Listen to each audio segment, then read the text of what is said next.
The Sports Town Podcast.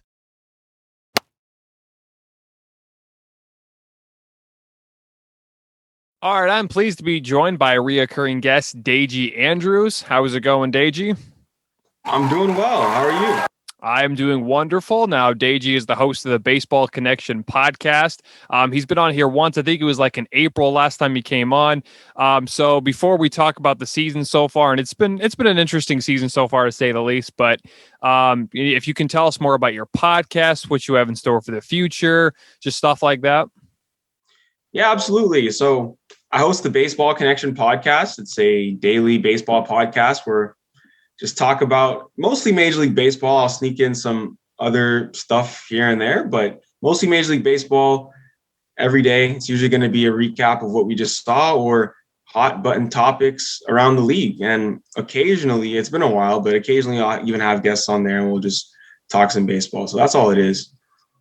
Okay. Thanks for coming on again. Now we'll start with the season. The season has been very interesting, to say the least. But the team that I'm kind of shocked about, they actually have the best record, they have the best record out of the Giants. We were talking a little bit about before we started recording. You thought the Giants, you were kind of shocked about how good San Francisco was this year. Why do you think they're so good this year? And is there a chance that they could, how big of a chance do you think they'll make the World Series this year? Yeah, so the Giants have surprised a lot of people, and myself included. I think the reason why they're good is because they've had a renaissance year from a lot of their key guys. Those traditional names you've always heard, the Brandon Belts, the Buster Posies of the world, Brandon Crawford, Killer Bees in a sense. Those guys have really had a resurgent year. I mean, Buster Posey is going to start at catcher in the All-Star game, and just a year or two ago, people thought he was done. He was washed up. I think what really helped him, honestly, was taking the year off for the pandemic and just really getting healthy, because he had all these, I believe he had some hip injuries, some lower body injuries that had really been nagging him. And he opted out of last season. I think that was a blessing in disguise, because now he's back and you can really see him being able to turn on that inside fastball again. He could hit for power. And that's the Buster Posey who we've seen behind the dish for a decade plus in San Francisco. Brandon Crawford, he's in his mid-30s and he's having perhaps the best year of his career, especially with the power numbers. Belt has been injured for a little bit, but while he's been on the field, he's been really good. So I think that's the main reason that they've been very good. And of course, on the pitching side of things, Kevin Gausman has been one of the best pitchers in all of baseball this year. And I did not see that coming at all. He was good last year, but he took another step this year and he's on a one-year deal. He's going to get a pretty nice free agent contract in the winter. Another team that I'm kind of surprised being so good, and I don't know, I didn't really think they'd be this good. The Red Sox, they have currently the second best record. I believe they have the second best record in baseball, and they have the best in the American League. Are you shocked by them being so good? I'm shocked. I would say it's just as shocking as San Francisco, honestly, because this was a Red Sox team that, last year, the worst or the second worst. They weren't as bad as, the Pirates, for instance, but they were, one of the worst teams in the league last year, even in a shortened season. And last year they would have guys out there who even Red Sox fans didn't even know their names, like pitching that day, like random guys from the alternate side. But this year, I think the reason they're doing better is the same thing that we're seeing in San Francisco. It's a return to form for the guys who have been there already. It's JD Martinez returning to form. It's Rafael Devers returning to form. Those are the main pieces. And then the pitching, I do think that the Red Sox pitching has overachieved a bit to an extent this year. And we've seen a little bit of regression over the past few weeks or a month. But guys like Nathan Eovaldi have really stepped up. Guys like Nick Pivetta have been a surprise. And then Chris Sale's actually expected to be back sometime next month. So that's going to be very interesting. A lot of people in Boston have been waiting for the other shoe to drop, but it just hasn't happened. They've just ripped off more wins. And I do think the Red Sox are going to be in the playoffs this year. If not winning the AL East, definitely going to have a wild card. But yeah, it's going to be a fun year in Boston. Yeah, Boston's one of those teams. They're really interesting because one year they'll be really good and the next year they won't be good at all. Because I remember when they won the World Series in 2013, the next year they were not good. And they do that a lot. It seems they do that a lot. They go from first to worst back to. You're very right. Like 2013 World Series and the next 14, I think they were in last place. It is just like this yo-yo effect. It's kind of funny, but I will say, for as much criticism as John Henry, the owner of the Red Sox, gets because he's made some questionable moves and things like that. The dude knows how to win, right? So like if you're in Boston, I think like, okay, this dude has won 4 championships in 16 years, 17 years. I think you can give him the benefit of the doubt. Yes, Boston fans have high expectations, and those years that they're not doing well, they have really short fuse and they want to see success. But if you give John Henry and the ownership team a little bit of time, they're willing to spend the money and go out and get guys. So them having a down year last year doesn't necessarily mean they're in this rebuilding phase as we see right now. They're doing really well. And I don't know, maybe it's just because it was only a 60-game season, but do you think a lot of teams similar to the Red Sox didn't really try as hard just because it was a very shortened season last year? I do. I do think so. I think Boston knew the season was a lost cause. As soon as, in spring training, Chris Sale went down with Tommy John. And then, it was a 60-game season. They saw their roster. They didn't really have much to work with, and they struggled out of the gate last year. They obviously were going to make moves at the deadline, and they're like, okay, whatever, we'll ride it out. Because, now, if you look at it, the Red Sox have the number 4 pick in the draft, which really shouldn't be happening. A team that good shouldn't be picking that high, but I guess that's what happens in a weird year like 2020. Let's go to the All-Star selection. I guess it was on Thursday night. Now, at the time of this recording, it was Friday. What did you think about the selections, and do you think there was someone that got screwed over? I think this year's selections were pretty fair. There's some guys I was happy to see there, like Marcus Semien, for example, with the Blue Jays. This is like, I like it when guys on 1-year deals go out and prove it, and, they can go out and get a nice contract afterwards. But I think it was really fair. There weren't really any surprises here. Of course, Mike Trout's in there, and some people are saying, oh, don't vote for Mike Trout because he's hurt. I guess that's a fair statement. Because there is someone who's healthy that definitely could be that could be there instead. But the way I see it is, at the end of the day, when Mike Trout retires, right, he's going to have his resume, and like everyone has a resume. All-star selections, that's a line item on that resume, and it's going to count at the end of the day. They're going to get someone in there as an injury replacement anyway. But the fact that he was named as a starter, I think that's good in the long run, because like, Mike Trout just deserves all the accolades he can get, because if he was healthy, he'd probably be the MVP, because he was off to the best start of his career. So all-star selections, I have absolutely no issues with this year. I think it was really fair. Yeah, you just recently mentioned Mike Trout, and I feel like, he's hurt, but he is the best player in baseball. And before his injury, he was having another MVP type of season. And I feel like Mike Trout is kind of like the Michael Jordan of baseball, basically. And I think Jordan 1 year was hurt in his second or third year, and he still made the All-Star game despite missing so many games. So I don't really have a problem with Mike Trout making the All-Star game either. But we know at the end of the day that once he retires, as you mentioned, he's probably going to be top 3 or top 5. Now, he needs to win a ring, I think, but that's another story. But I still think I have really no problem with him making the All-Star game. Let's go on to, what player have you been kind of disappointed that you thought would have a really good year, but just hasn't had the type of season that we were expecting him to have? That's a good question. What player? There have been a lot of the opposite, but player that's kind of underperformed expectations to this point.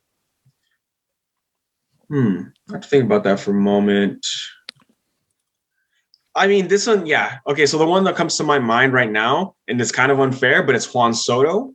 So we know he's a stud, but it's not that he's having a bad season. He's having a great season. But we've just been so spoiled, number one, by him, by what he's done in the past couple of years, and number two, by the crazy numbers we're seeing from the Vlads and the Otanis and the Tatis and Acuñas of the world. But Juan Soto is somebody who we know is an elite hitter, arguably actually the best hitter in the game when he's on, because of his on-base skills, his eye at the plate and things like that. But this year, you're not hearing too much Juan Soto, even though he has an OPS. I'm pretty sure it's north of 850 or something like that. So I would say that's someone, but the bar is just really high for him. And remember, he's super young.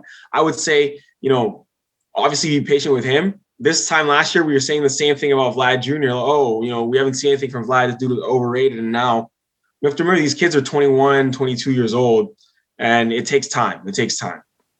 Let's go. I'm actually a Cardinals fan, and we've kind of hit that we've hit kind of a wall basically where we're really struggling. I know the pitching staff hasn't been great.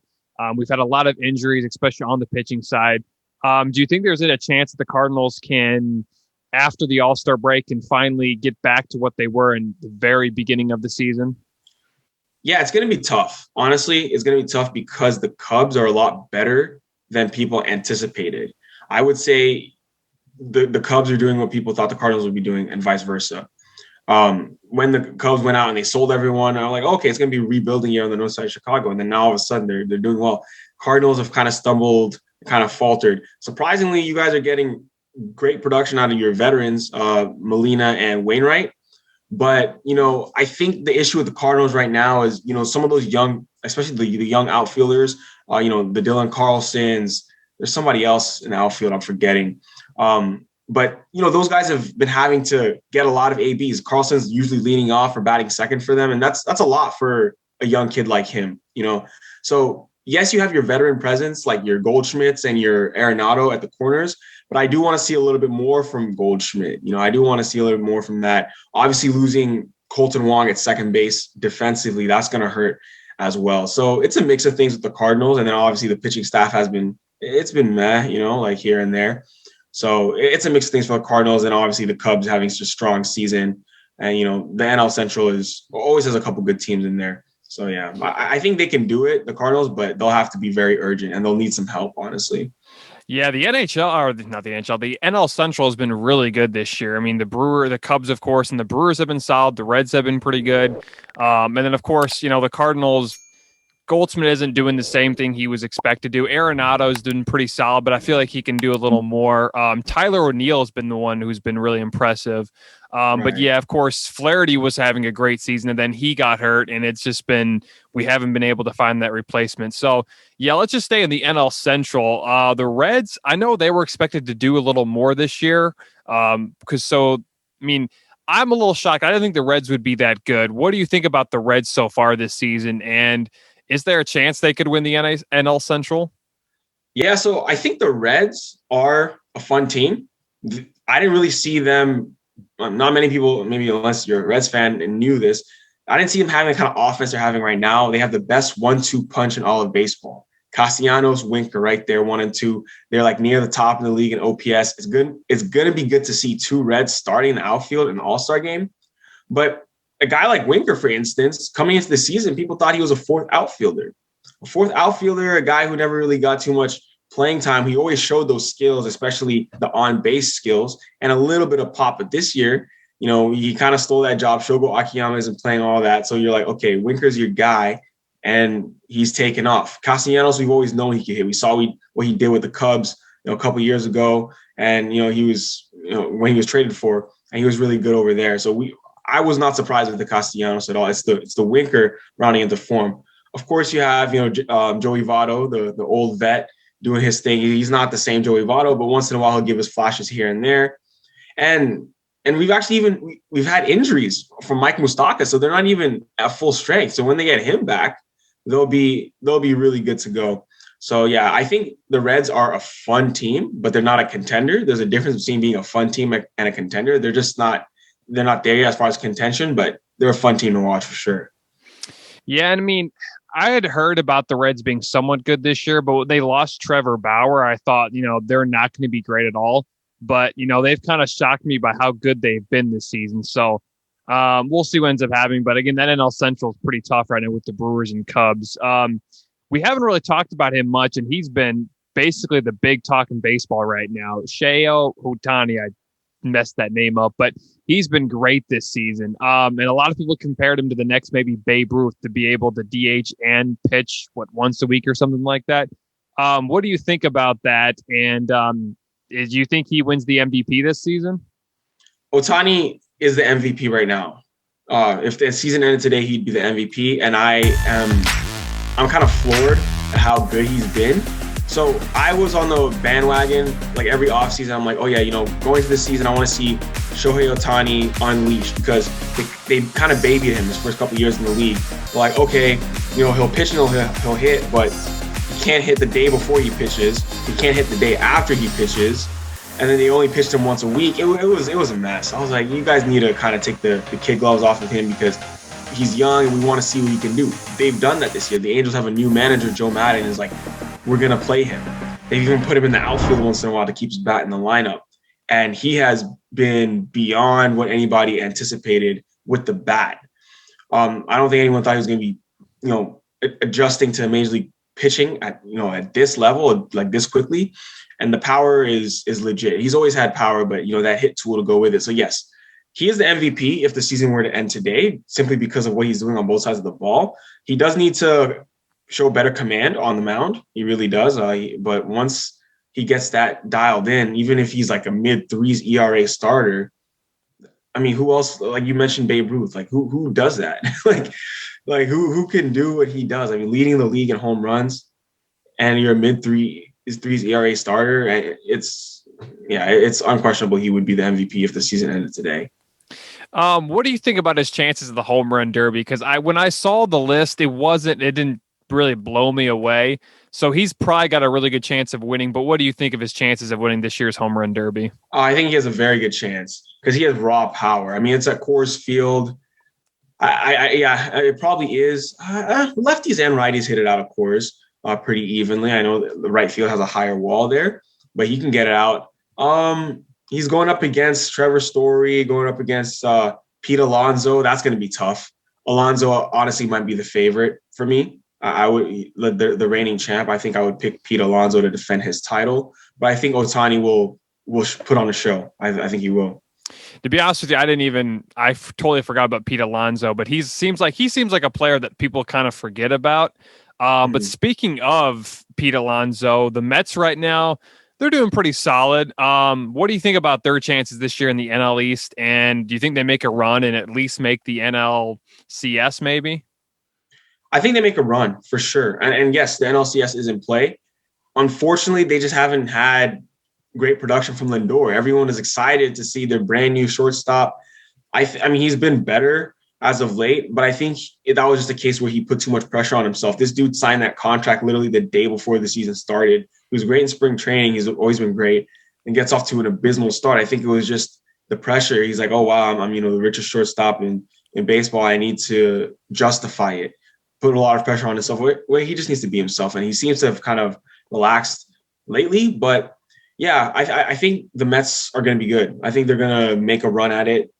But, it's that the NL playoff race is always interesting because it's not like the AL, the Rays are going to come out, the Astros are going to come out. The National League is always a little bit more interesting. You see some weird stuff. So I wouldn't be surprised if they got bounced in the first round. I wouldn't be surprised if they made it to the World Series even, because the National League is always more interesting and there's some surprises in the playoffs usually. Yeah, I mean, the Mets have been kind of interesting. You see them on TV a lot this year, especially with Sunday Night Baseball. And when I see him, I don't see, of course, Jacob deGrom is the big guy right now. He's the best pitcher in baseball right now. But I don't know. We'll see what happens with New York. It seems like the Yankees aren't quite having the season we expect them to have. And, I mean, maybe the Yankees make a run here because they're the Yankees. But I would assume they still make the playoffs, but what do you think about the Yankees' chances? Honestly, I think it's going to depend on this month, July, because we saw them run into a bit of a cold stretch, I think like in May or earlier in the season. I think it was late April. And then they went on a win streak. They went on a really hot streak, like, good 10 or 15 game stretch where they won a lot of games. And they were right back in the thick of things. Now they've regressed. Back then, I was like, yeah, it's fine. They'll rip off a win streak. They'll be fun. But now it's getting to the point in the season where, like, you can't really afford to go 5 games back or something like that of a playoff spot, especially with how well Boston is playing and Tampa Bay is playing, Toronto. I think these next 3 weeks leading up to the trade deadline are going to be like, they need to make a move fast. They can't wait until that deadline, by the way. They need to go out and they need to get an outfielder. They also need to go out and get a starting pitcher.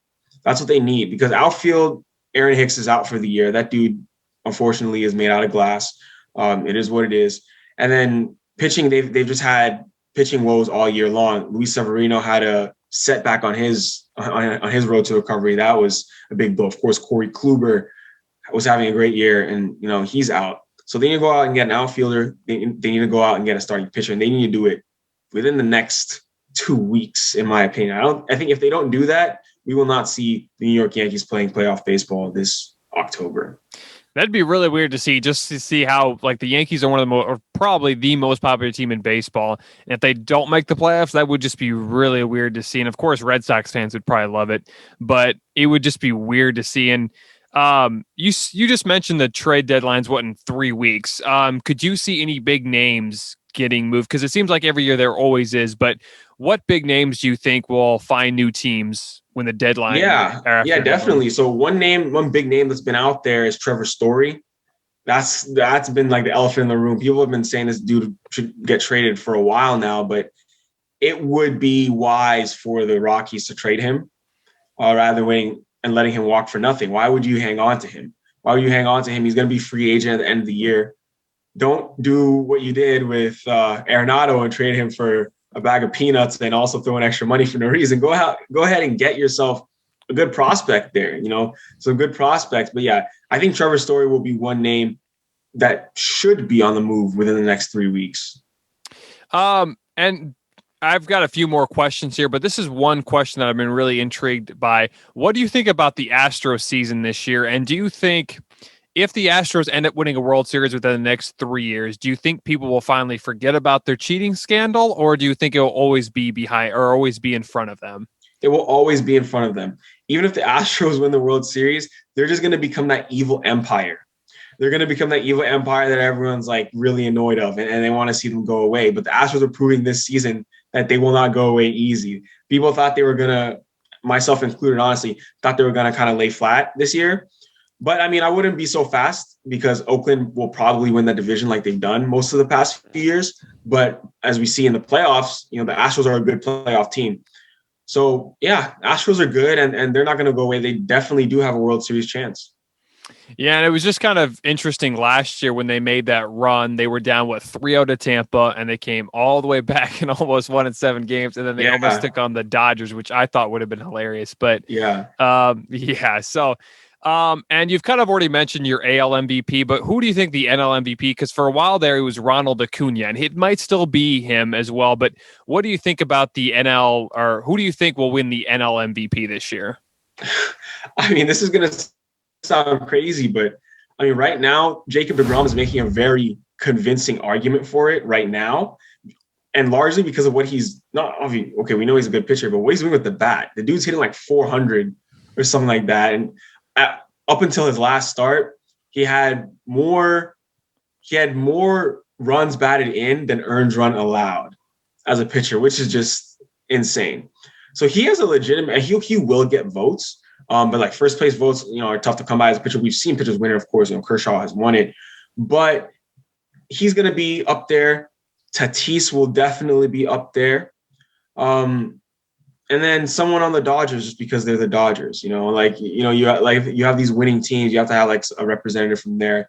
I could see perhaps, I mean, they don't really have anyone running away with things in LA. And Mookie's kind of having an okay year by his standards. So maybe not even a Dodgers candidate. So I guess I would say Tatis would be the front runner. Acuna, as you mentioned, because that dude can snap a finger, get on a hot streak. So I would say that Cincinnati guys, but small market they always find it tough. So I would put my best right now. I would put it on Jacob deGrom. Honestly, I'd put on Jacob deGrom and then Fernando Tatis right behind him. Well, he'd be the first NL MVP to win it since Kershaw back in 2015, I believe, right? He'd be. I believe, yeah. But because it's so rare for pitchers. Yeah, I mean, because like I said, they're not always there every day. I mean, they're pitching every maybe twice a week. Yeah, exactly. And when's the last time that both the NL and AL had an MVP as a pitcher? I mean, wow, that's a very good question. I mean, I didn't think of it that way. But that's a very good question. Imagine that. That'd be something. Yeah, it would be interesting because I feel like that. Yeah, it's been a while since I can't even think of any right now. Like then the last pitcher I can think that won an MVP was Kershaw, but I think Josh Donaldson won the MVP that year in the AL. So yeah, it'd be interesting. So before we end the interview, and again, thanks for coming on, Deji. who do you have in the World Series? I know it's still a little early. We're finally getting to that halfway season, but who do you think who do you think your World Series prediction is right now? I'm going with the Giants versus Tampa Bay. I know, like, that Tampa Bay team, something about them, they just know how to win. They know how to win. Boston is good too, but I think that in a 7-game series, especially if they get Glasnow back, the hope is that Glasnow can rehab his UCL tear and be back for September. If they get Glasnow back, I think that they're tough to beat. That would be my World Series prediction as of right now. Giants, Rays. Yeah, Tampa Bay, it seems like even when they try to tank, they're still good. And they traded their best pitcher last year, Blake Snell, and yet they're still really good. And of course, Glasnow gets hurt. But before I let you go, again, I've got one more question here. I totally forgot about this, but this has been kind of the hot story in baseball right now. The whole, the substances that a pitcher can throw, or they can't throw or use certain substances when throwing. What do you think about that? And I don't really like the rule. And I think they should have gave the pitchers a year and should have just made it next year. But what do you think about that rule? And is there a chance that somehow the MLB ends up going back on their decision? Yeah, so that's been a very interesting development. I knew about foreign substance abuse, but I didn't really understand like how much of an impact it was having until I looked at the spin rate data myself.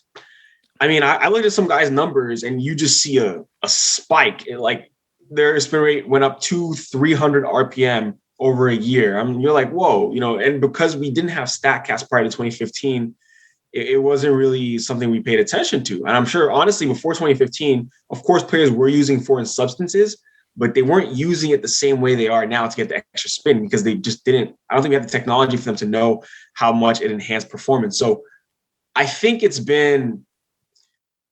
I'm neutral on it. Because I feel bad for the hitters because I want the hitters to have a fair playing field because a lot of people blame them and say, oh, baseball's unwatchable, 3 true outcomes, everyone strikes out now. But it's not fair to the hitters to say that when you have pitchers who are throwing filthy breaking balls because they have foreign substances. I mean, that's the reason why. That's honestly the reason we have empirical data showing that's the reason why offense has been down, strikeouts have been up. So we can get some of these these old timers like Gary Sheffield. He went on a rant about this and he doesn't watch baseball because strikeouts are up. I'm like, well, why don't you try to hit? Even you in your prime, Gary, right now, if you try to hit in today's game, I promise you strike out at a higher clip. So that's the thing. I'm happy to see the strikeout rates cool down a little bit, at least in the early data. That's what it showed. But yeah, it is tough for the pitchers. Glasnow himself claimed that he believes it contributed to his injury because he has to grip his breaking ball different. He has to grip the ball tighter to get a hold, which is definitely possible. I mean, if you've thrown 80 innings in the season with rosin or whatever he was using, and then all of a sudden you have to stop. Yes, that's going to take some adaptation. So yeah, it definitely would have been more fair for them to usher it in during the off season, giving everyone a full off season to train with it. But something did have to be done about the lack of balls in play, because not only was it a bad look for the hitters, but for revenue wise, for viewers, fans of the game, Major League Baseball was having a hard time retaining viewership because of the lack of action. So everything baseball's trying to do is to increase the number of balls in play, and I mean, banning the shift is something they're experimenting with the minor leagues, obviously. So reducing strikeouts, more balls in play, you have more eyes watching the game, more excitement, more revenue at the end of the day, which is what they want. So, and more revenue for baseball is good for everyone. Even the pitchers that are complaining about it, it's going to help them at the end of the day. I mean, it's good for everyone. Yeah, and I think as much, I don't really know a whole lot about the rule. Like I've seen what it is, but I feel like it's really like the pitchers were not very happy, but the MLB should have went it as a different route. They should have controlled it better and said, hey, we'll give you a year or we'll give you some time. They gave him 10 days or something like that. Yeah. So didn't like the way they went about it, but I can still understand it, but I just didn't like the way they went about it. But at the end of the day, we'll end up seeing what happens. Before I let you go, Deji, and I keep on saying it, I'm sorry, but this is the last question. Do you have anything more about your podcast that you want to add, or just something more about your podcast? Yeah, just come on over. I mean, we are one of few. I mean, there are a few out there, but we're one of few daily baseball podcasts. And yeah, I mean, it's that time of year. I know there aren't many other professional. I mean, you have other sports that are wrapping up now, but baseball is really a summer thing. And if that's what you're interested in, Baseball Connection podcast is definitely where we want to be. So we're happy to have more listeners. All right. Thanks for coming on, Deji. Don't forget to check out the Baseball Connection podcast. You can find it on Apple Podcasts, Spotify. Can you find it on YouTube, or where is it? You can find it on YouTube too. Okay. Yeah, if you want to. Yeah, it's on there. Okay. And then, of course, you can follow him on Instagram and Twitter at Baseball Connections. All right. Thanks for coming on, Deji. It's been a pleasure. We haven't talked about baseball in a while, so I wanted to get more about it. And especially with the All-Star game happening soon, I know we're just about to hit the middle of the season. So again, thanks for coming on, Deji. Thanks for having me. Thanks for listening to the Sports Town podcast, or the STP Pod for short. You can find us on Spotify, Apple Podcasts, YouTube, and much more. Also, follow us on Instagram, Facebook, and Twitter at Sports Town Podcast. If you want to check out more videos of the Sports Town Podcast, click on the right.